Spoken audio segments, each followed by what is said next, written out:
پرسکون زندگی گزارنے کے لیے ایک بہت اہم نسخہ حدیث شریف میں آیا ہے، اور وہ یہ ہے کہ دنیا کے سلسلے میں تم ہمیشہ اپنے سے نیچے کے لوگوں کو دیکھو، اور دین کے سلسلے میں ہمیشہ اپنے سے اونچے لوگوں کو دیکھو۔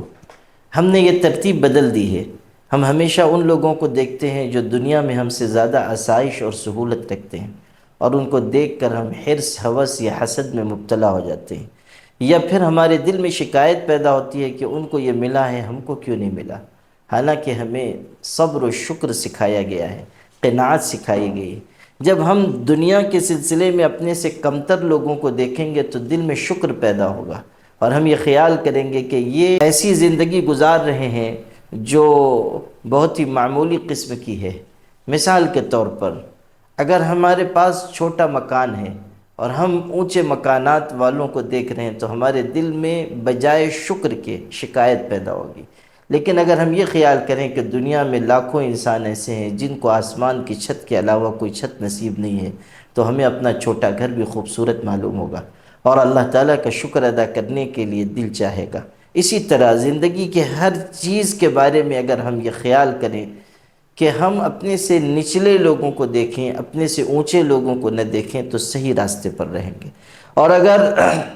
دین کے سلسلے میں ہم نے اپنے سے نچلے لوگوں کو دیکھا تو ہمیں یہ خیال ہوگا کہ ہم تو بہت اچھا عمل کر رہے ہیں، بہت سے لوگ ہم سے بہت کم عمل کرنے والے ہیں۔ مثال کے طور پر اگر کوئی شخص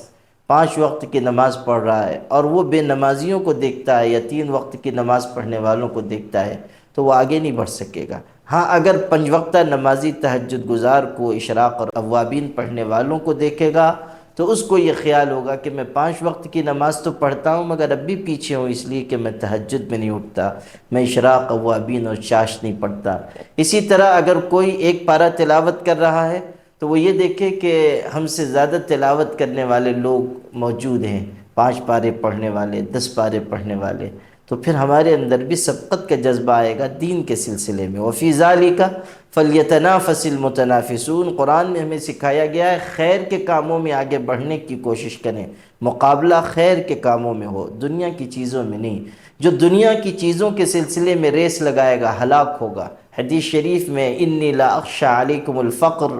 مجھے تم پر فقر و فاقے کا اندیشہ نہیں۔ ہمارے آقا حضرت محمد صلی اللہ علیہ وسلم کا ارشاد ہے، مجھے یہ اندیشہ نہیں ہے کہ تم فقیر ہو جاؤ گے، مجھے یہ اندیشہ ہے کہ دنیا تم پر پھیلا دی جائے گی، پھر تم دنیا کے سلسلے میں ایک دوسرے سے مقابلہ کرنے لگو گے جیسے تم سے پہلے کے لوگوں نے مقابلہ کیا، پھر یہ دنیا تم کو اسی طرح ہلاک کر دے گی جیسے تم سے پہلے کے لوگوں کو اس نے ہلاک کیا ہے۔